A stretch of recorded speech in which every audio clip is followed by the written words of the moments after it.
I am here with Linkara, member of ThatGuyWithTheGlasses.com, host of Atop the Fourth Wall, and Dr. Insano's arch nemesis. So, Linkara, how are you? I'm doing pretty well. How did you get involved with Atop the Fourth Wall and or ThatGuyWithTheGlasses.com? Well, it started out by doing text reviews on the blog, just in the style of the Agony Booth or Jabutu's movie reviews, and I decided, well, I can do comic reviews since that's an untapped market right there. And over time, it's kind of slowed to a trickle. I was usually doing them weekly, but it was a lot of work, and I wasn't really getting much out of it. But later, on That Guy with the Glasses, when they announced the Ask That Guy contest, I decided to put in a video entry, and I liked doing that so much that I decided to go back to doing comic reviews, except in video form. I submitted to them to see if I could get on the site, and the rest is history. Wow. I believe you just now have started a new show, and I know you have a history with this, which is History of the Power Rangers. How did you come up with the idea? That's a little harder to explain exactly.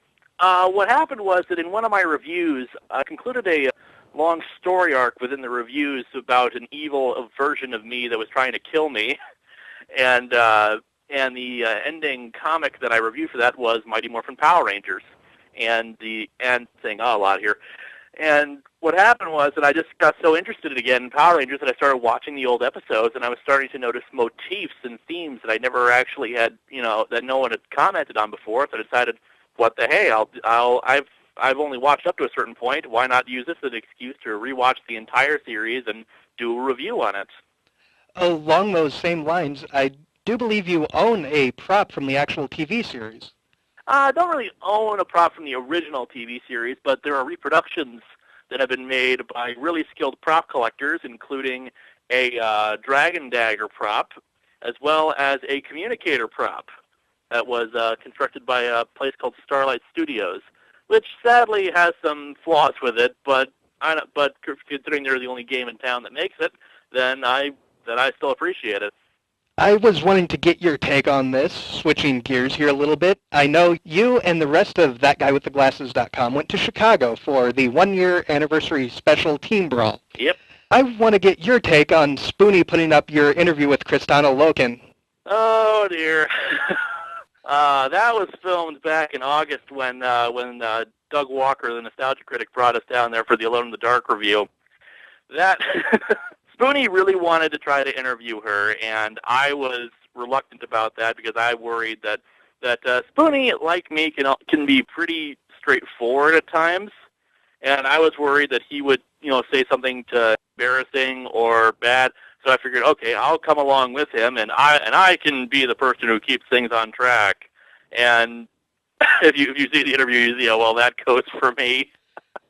The problem being that I am honest myself, and as a result, when she asked the question, like, what did I think of Uwe Ball's movies, I was just like, crap.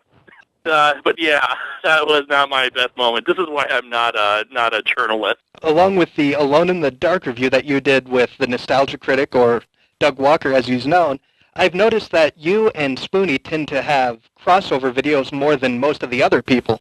Mm-hmm. And I was wondering if there's a backstory behind that, or if it's just with Captain Insano coming into your stuff or not. It's hard to say exactly. I think our personalities just mesh together just really well. It helps that we were interested in the same things. Sure, we have differences of opinion. He's not a big fan of Joss Whedon's Buffy and Angel and all that. I am. He's more of a Marvel fan. I'm more of a DC fan. But as a result, we're both pretty similar geeks with similar interests, and as a result, we just mesh together well. Our biggest crossover, well, actually, the Dr. Insano thing, what happened with that was I was going to do a gag, which was the previously on segments. Like TV shows sometimes will say, previously on this show, and just like show clips. I wanted to do a parody of that with just like, complete random nonsense that had nothing to do with the show. And I asked him for something, and he said, well, I've got this supervillain I'm going to be using for my Final Fantasy VIII review. And I said, great, go with that. And Dr. Insano became such a popular character that we just kept, bringing him back here and there. But yeah, I am very happy with the fact that I have such a strong and large fan base. I'm very happy about that. When you did Atop the Fourth Wall, did you always have the idea for it to be bad comics? Or were you going to try to do good comics as well?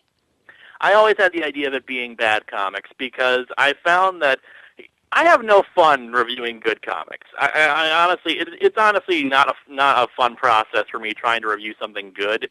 It's not that I can't review something good. I've done it before on the show. It's just it's harder to make jokes about something that doesn't suck. And I think it's more entertaining for people to see crap and see me get angry at it and to make jokes about it than to just continually heap praise on something that's good. Now, I'll try to make recommendations for good comics within the reviews themselves, say like, this was better done in this comic when this happened, that kind of thing. But yeah, I always had the idea of doing it for bad comics. And with the bad comics motif, is there one that has stood out in your mind as the worst one you've ever reviewed? I can think of one that, from a viewing perspective, I think was a worst comic, but you didn't per se review it. Ones I've actually there's one that I haven't reviewed yet that I consider the worst comic ever, but I'm probably not going to do that one unless I find something worse in it or as my final episode. Because once you get to the worst, it's like everything else seems better by comparison. But worst ones I've actually reviewed is probably a tie between either Bimbos in Time #1 or the Warrior comics produced by former WWF wrestler The Ultimate Warrior. That was the one I was thinking of. How did it come about where Spoonie halfway reviewed it as you, and you in turn reviewed a video game? Well, what happened was in that case, I wanted to review Adamantium Rage because I had because I had played it as a little kid, and I was always frustrated with it. And I was like, okay, as an older person, I'm good now. I should be able to play this game no problem. And I had all the exact same problems all over again. So I decided, well, the crossover will give me a chance to actually review a video game along with someone else. And Spoonie had contacted me about the Warrior comic, saying that if I didn't review it, he was going to. So we decided, okay, I'll do a video game, you'll do a comic, and we'll just kind of go back and forth. And he wanted to do it with the alternate universe style to maximize the amount of cameos that we could get from people. That way we could incorporate, that way if people didn't have as many crossovers, well, they can be an alternate universe Insano or an alternate universe Linkara, and it'll all be great. And actually I had heard about the Warrior comics beforehand on a site called iMockery, and I really wanted to get my hands on them, but I couldn't find any copies. So it was kind of a godsend that Spoonie already had the copies on hand. Are there any comics that came out recently that you would feel are worthy of doing a review on, or anything like that? Comic called Cry for Justice. It's definitely on the schedule at some point. I haven't decided when, but I am going to do a multi-part review of that because it is awful.